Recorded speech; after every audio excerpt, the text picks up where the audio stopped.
Hello friends, this video on Semiconductors Part 22 is brought to you by examfear.com. No more fear from exam. Please make sure that you have watched all the videos till Part 21 before going ahead with Part 22. So now let us discuss about the active state of the transistor. So here we will mostly discuss about the active state of the transistor. What do we want to discuss here? In this slide, we will discuss about the current carrier paths in active state of the transistor. That means how does current flow in a transistor? Like how in case of diodes, we saw that, okay, when external voltage is applied, there was diffusion current, which gave rise to the electric field, which caused drift current and all those things. Similarly, let us discuss the current carrier paths. That means how do the electrons or holes move about in case of a transistor. Okay, so now let us look at this PNP transistor where the emitter is P. That means the emitter in emitter region, which is the majority carriers, that is holes, right? And since we are discussing about the active state of a transistor, so the emitter base region is forward biased. If you see, positive is connected to positive, and the base collector region is reverse biased. This positive is connected to this negative. So now the transistor is in active state. Now what happens here? What happens is that this positive being connected to the p-type, what happens? The majority carrier in p-type, that is holes. Now here, these black dots represent electrons and the blank one, this represent holes and this represent electron, right? So here if you see, because of this positive terminal, the holes which are majority carriers in p, they get repelled, and as a result they start moving towards the junction, or they start moving towards the emitter base junction. This is this blue line is the emitter base junction. So they start moving towards the emitter base junction. Now what happens? Since the base is very lightly doped, it is very thinly doped, right? So the current, these charge carriers coming from the emitter, they all enter the base. Now base is N region, so that means in base the majority carriers is electrons. In P the majority carrier was hole, in base the majority carrier is electron. But since the base is very lightly doped, so there are very few electrons in base to recombine with the holes which are coming from the P. So therefore only few electrons recombine with the only few holes which are coming from the emitter recombine with the electrons present in base, right? And the rest of them move to the collector. So it is somewhat like this. Let us suppose there are so many electrons coming from the emitter. Now these electrons reach the base and these holes reach the base. In base there are just one or two electrons because it is very lightly doped. Therefore the carrier electrons are very less. If it is heavily doped, it will have more carrier electrons, right? So very less electrons are there with which they recombine, and again the remaining move to the collector, right? So that is what happened. So that means in this case, most of the holes or most of the charge carrier which came from the emitter, most of them reached the collector. Only a few combined with the electrons in the base. So this shows that base current, or we can say that the emitter current which emitted from here, what was this emitter current consisting of? It consisted of the electron diffusion current plus hole diffusion current. That is how, that is what actually the diffusion current is, because when I forward bias this junction, this EB junction, emitter base junction, what happens? The majority carriers of P moves towards N and the majority carriers of N move towards P. So therefore that will constitute the entire emitter current. Now out of this entire emitter current, some of the electrons, now this emitter current when reached the base, some of it combined with a few electrons present in base and the remaining went to the collector.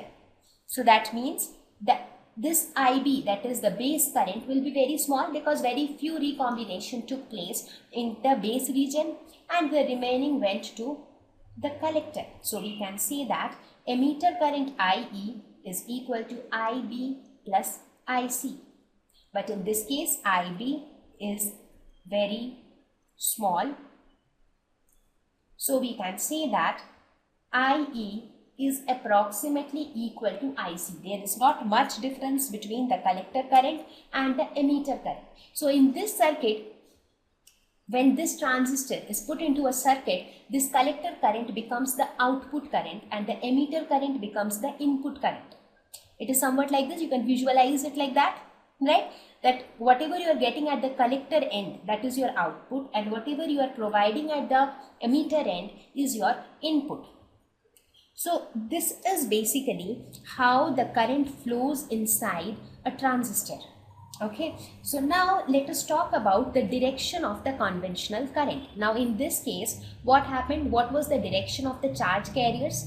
In this case, if you look at the direction of charge carriers from emitter to base, holes moved from emitter towards base. Now direction in which holes move is the direction of conventional current, because conventional current is always opposite to the direction of electron current. So if hole is moving in this direction, that means conventional current is also moving in this direction, right? So when we draw the symbol for a PNP transistor, this is N, this is P, this is P. So this is your emitter, this is your base, and this is your collector. So this is how you draw a PNP. So what will be the direction of arrow? This is emitter and this is base.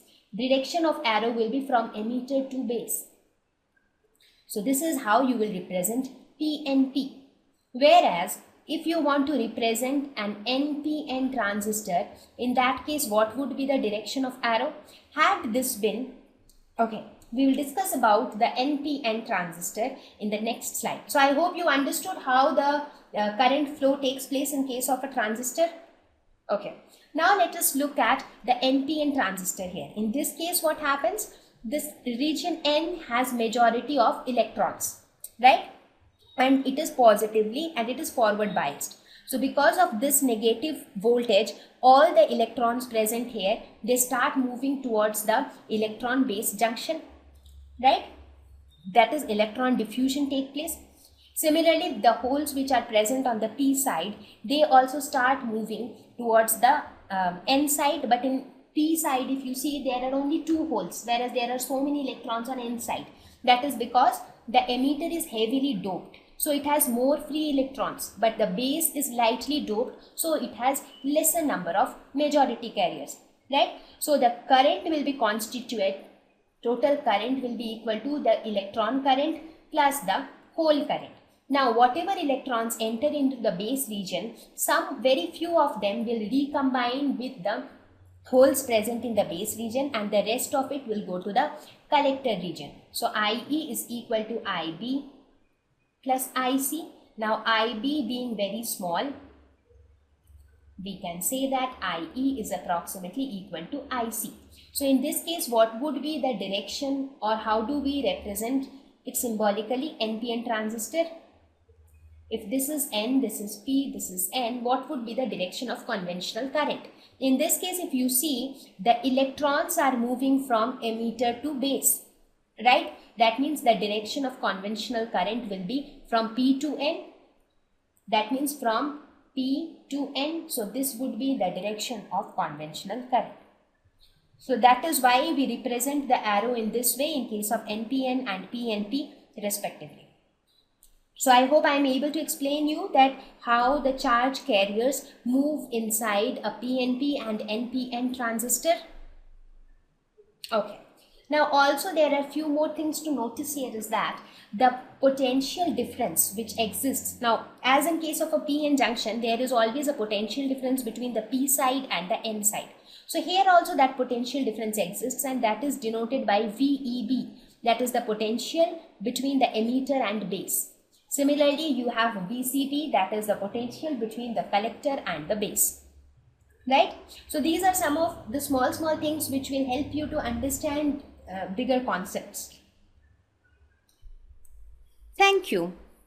Please visit examfear.com to watch free educational videos, try free online tests, get the best quality study materials, study from the best tutors and mentors, and much more. Thank you once again.